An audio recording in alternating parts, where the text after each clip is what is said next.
지금 이 영상을 보고 계신 당신, 혹시 재정에 어려움을 겪고 계신가요?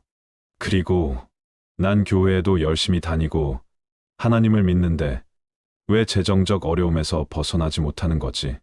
이런 생각을 한 번쯤 하시지 않으셨나요? 지금 고개를 끄덕이고 계신다면 여러분은 혼자가 아닙니다. 오늘 제가 나눌 비밀은 2000년 전부터 이미 성경 속에 기록되어 내려온 놀라운 재정의 해결책입니다. 이것은 단순한 이론이 아닙니다. 실제로 수많은 사람들의 인생을 바꿔놓은 검증된 하나님의 원리입니다. 이 영상을 끝까지 보시면 여러분의 재정 상황이 완전히 달라질 수 있는 5가지 성경적 원리를 함께 배우게 되실 것입니다. 그리고 각각의 원리마다 실제 간증 이야기도 들려드리겠습니다. 마지막까지 들으신다면 여러분은 돈에 대한 완전히 새로운 관점을 갖게 되실 겁니다. 그럼 지금부터 시작해 보겠습니다. 첫 번째 말씀입니다. 우선순위의 원리, 마태복음 6장 33절 말씀입니다. 너희는 먼저 그의 나라와 그의 의를 구하라. 그리하면 이 모든 것을 너희에게 더하시리라. 여러분, 아침에 일어나서 가장 먼저 떠오르는 생각은 무엇입니까? 오늘 할 일이 뭐지? 돈은 얼마나 벌어야 하지? 이번 달 카드값은 어떻게 내지? 대부분 돈과 관련된 걱정이지요. 하지만 예수님은 우리에게 다른 우선순위를 말씀하십니다. 바로 하나님 나라와 하나님의 의를 먼저 구하라는 것입니다. 이게 현실적일까요? 당장 월세 내야 하는데 하나님 나라부터 구하라니 말이 되는 걸까요? 여러분, 이것은 비현실적인 이야기가 아니라 가장 현실적인 해답입니다. 한 집사님의 간증을 들려드리겠습니다. 김철수 집사님은 20년간 운영하던 치킨집을 코로나로 인해 닫게 되었고 빚만 3천만 원이 남았습니다. 53세의 나이에 아내와 고등학생 아들을 책임져야 하는 상황. 앞이 막막했습니다. 그런데 집사님은 구직활동 대신 교회 봉사를 더 열심히 시작했습니다. 새벽마다 교회 청소, 주방 봉사, 새가족 신방, 차량 봉사까지 감당했습니다. 주변 사람들은 지금이 봉사할 때냐, 돈을 벌러 나가야지라며 말렸습니다. 하지만 집사님은 이렇게 고백했습니다. 저는 하나님 나라를 먼저 구하기로 결정했습니다. 주님이 제 인생을 책임지실 줄 믿습니다. 그 후 놀라운 일이 일어났습니다. 3개월 뒤 교회의 한 성도 사업가가 집사님의 성실한 모습을 보고 사업 파트너가 되어 주었습니다. 그 사업은 크게 성공했고 1년 만에 빚을 모두 갚고 지금은 여러 지점을 운영하는 사업가가 되셨습니다. 집사님의 고백입니다. 제가 하나님 나라를 먼저 구하자 주님이 나머지 모든 것을 책임져 주셨습니다. 이전에는 제가 돈을 쫓아다녔는데 이제는 돈이 저를 따라다닙니다. 여러분, 이것이 첫 번째 원리입니다. 우선순위를 바꾸면 하나님께서 모든 필요를 책임지십니다. 두 번째 말씀입니다. 공급자 원리, 빌립보서 4장 19절입니다. 나의 하나님이 그리스도 예수 안에서 영광 가운데 그 풍성한 대로 너희 모든 쓸 것을 채우시리라. 여러분의 진짜 고용주는 누구입니까? 회사 사장입니까? 정부입니까? 아니면 나 자신입니까? 아닙니다. 우리의 진짜 공급자는 하나님이십니다. 회사와 정부는 단지 하나님이 쓰시는 통로일 뿐입니다. 이 관점이 바뀌면 재정에 대한 태도가 완전히 달라집니다. 박영희 권사님의 간증을 들어보겠습니다. 권사님은 40대 중반의 남편을 갑자기 잃고 홀로 2자녀를 키워야 했습니다. 통장에 남은 돈은 300만 원뿐. 생명보험도 없었고 특별한 기술도 없었습니다. 권사님은 하나님께 이렇게 기도했습니다. 하나님, 저희를 책임져 주세요. 주님이 저희의 공급자이신 줄 믿습니다. 그리고 놀라운 일들이 일어났습니다. 첫째, 장례 후 일주일 만에 한 집사님이 찾아와 격리 일을 제안했습니다. 경험도 없었지만 하나하나 가르쳐 주었습니다. 둘째, 첫 월급을 받던 날 집 현관 앞에는 누군가 두고 간 쌀과 생필품이 놓여 있었습니다. 셋째, 아이들 교육비가 걱정될 즈음 교회에서 장학금이 나오고 대학생 과외 선생님이 무료로 가르쳐 주겠다고 했습니다. 10년 후 2자녀 모두 대학을 졸업하고 좋은 직장에 다니게 되었습니다. 권사님의 고백은 이렇습니다. 제가 걱정하고 계획한 것보다 하나님이 훨씬 더 좋은 계획을 갖고 계셨습니다. 하나님은 정말 신실한 공급자이십니다. 여러분, 우리의 공급자는 하나님이십니다. 이 말씀을 믿으시길 바랍니다. 세 번째 말씀입니다. 믿음의 고백 원리, 말라기 3장 10절 말씀입니다. 너희의 온전한 11조를 창고해드려 그것으로 나를 시험하여 내가 하늘 문을 열고 너희에게 복을 쌓을 곳이 없도록 붙지 아니하나 보라. 성경 전체에서 하나님께서 나를 시험해보라 하신 유일한 구절입니다. 왜 11조에 대해서만 시험하라고 하셨을까요?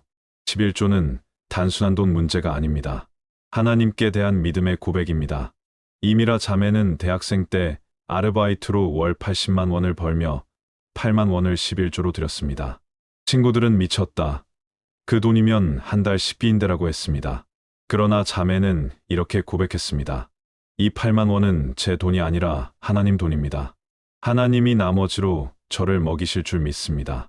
그 후 장학금을 받고 고액과외 기회를 얻고 졸업 후 대기업에 취업했습니다. 지금은 연봉 8천만 원을 받는 직장인이 되었습니다. 그녀는 이렇게 말합니다.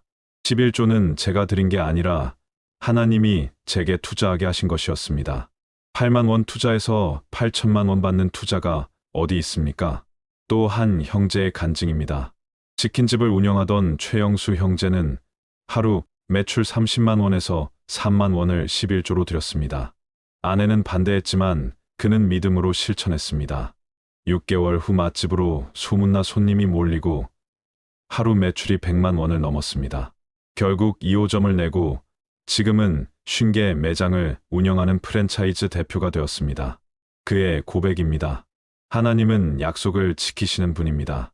정말 복을 쌓을 곳이 없도록 부어주셨습니다. 여러분, 11조는 세금이 아니라 믿음의 고백입니다. 하나님께서 반드시 약속을 이루십니다. 네 번째 말씀입니다. 하나님의 신실하심, 시편 37편 25절입니다. 내가 어려서부터 늙기까지 의인이 버림을 당하거나 그의 후손이 거식함을 보지 못하였노라.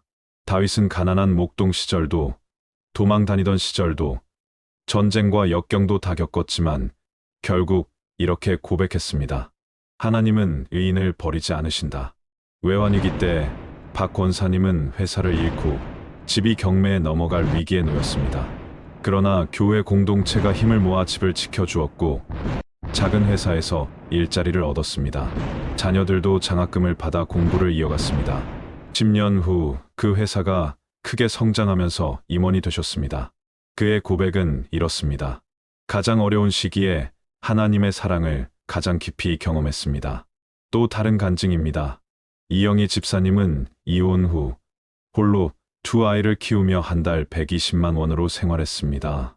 전기요금이 밀려 촛불을 켜고 지낼 정도였지만 믿음을 지켰습니다. 5년 후 무료 교육 프로그램으로 기술 배우고 사무직으로 이직했습니다. 아이들은 장학금을 받으며 공부했고 교회에서 만난 좋은 분과 재혼하여 새 가정을 이루었습니다. 집사님의 고백입니다. 하나님은 저와 아이들을 단 한 번도 버리지 않으셨습니다. 여러분, 지금 어렵다고 해서 하나님이 여러분을 버리신 것이 아닙니다. 하나님의 신실하심을 믿으시기 바랍니다. 다섯 번째 말씀입니다. 공경과 축복의 원리, 잠언 3장 9절에서 10절입니다. 내 재물과 내 소산물의 처음 익은 열매로 여호와를 공경하라. 그리하면 내 창고가 가득히 차고 내 포도즙 틀에 새 포도즙이 넘치리라. 돈을 드리는 것은 단순한 의무가 아니라 하나님을 공경하는 표현입니다. 한 신혼부부는 수입이 빠듯했지만 처음 열매를 하나님께 드리기로 했습니다. 월 50만 원을 드렸습니다. 1년 후 남편은 승진과 연봉 인상을 받고 아내의 부업은 대박이 났으며 친척 유산까지 받게 되어 집을 마련했습니다. 그들의 고백은 이렇습니다. 하나님께 드렸더니 하나님이 몇 배로 갚아주셨습니다. 또한 인쇄소 사장님은 매달 첫 번째 매출을 하나님께 드렸습니다. 6개월 후 대기업 계약이 성사되고 매출이 2배로 늘어났습니다. 지금은 직원 5을 둔 사장이 되었습니다. 그의 고백은 이렇습니다.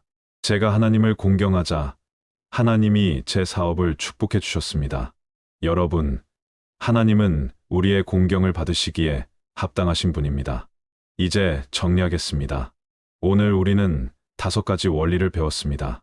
첫째, 우선순위의 원리. 하나님 나라를 먼저 구하라. 둘째, 공급자의 원리. 하나님이 우리의 공급자이시다. 셋째, 믿음의 고백 원리. 11조는 믿음의 표현이다. 넷째, 하나님의 신실하심. 의인은 버림당하지 않는다.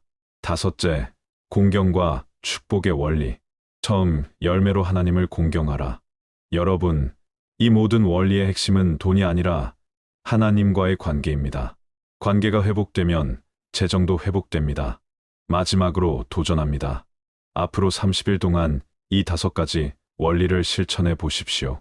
매일 아침 하나님 나라를 먼저 구하고, 매일 저녁 하나님의 공급에 감사하고, 매주 믿음의 헌금을 드리고, 어려울 때마다 하나님은 나를 버리지 않으신다 선포하고, 수입이 생길 때마다 처음 열매를 하나님께 드리십시오.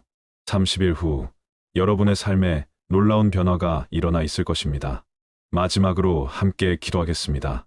사랑하는 하나님 아버지, 오늘 말씀을 통해 새로운 희망을 주셔서 감사합니다. 지금 재정적으로 어려운 가운데 있는 모든 분들을 위해 기도드립니다. 하나님, 우리의 삶과 재정을 주님께 맡깁니다. 낙심한 마음을 위로해 주시고, 오늘 들은 말씀대로 살아갈 믿음과 용기를 주옵소서. 우리가 하나님을 먼저 구하게 하시고, 하나님이 우리의 공급자이심을 믿는 우리가 되게 하옵소서. 믿음으로 11조와 헌금을 드리며 하나님의 신실하심을 경험하는 우리가 되게 하옵소서. 처음 열매로 하나님을 공경하며 하늘의 창고가 열리는 놀라운 축복을 경험하게 하옵소서. 30일 후에는 모든 분들이 하나님의 살아계신 역사를 간증할 수 있게 하옵소서. 이 모든 기도를 우리의 구주 예수 그리스도의 이름으로 기도드립니다. 아멘. 여러분, 오늘 함께 해주셔서 정말 감사했습니다. 이 영상이 여러분의 삶에 작은 변화의 씨앗이 되기를 소망합니다. 혹시 이 영상이 도움이 되셨다면 구독과 좋아요를 눌러주세요. 그리고 주변에 재정적으로 어려움을 겪고 있는 분들이 계시다면 이 영상을 공유해주세요. 다음 주에도 여러분의 삶에 도움이 되는 말씀으로 찾아뵙겠습니다. 하나님의 풍성한 축복이 여러분과 여러분의 가정에 충만하기를 축복합니다. 감사합니다.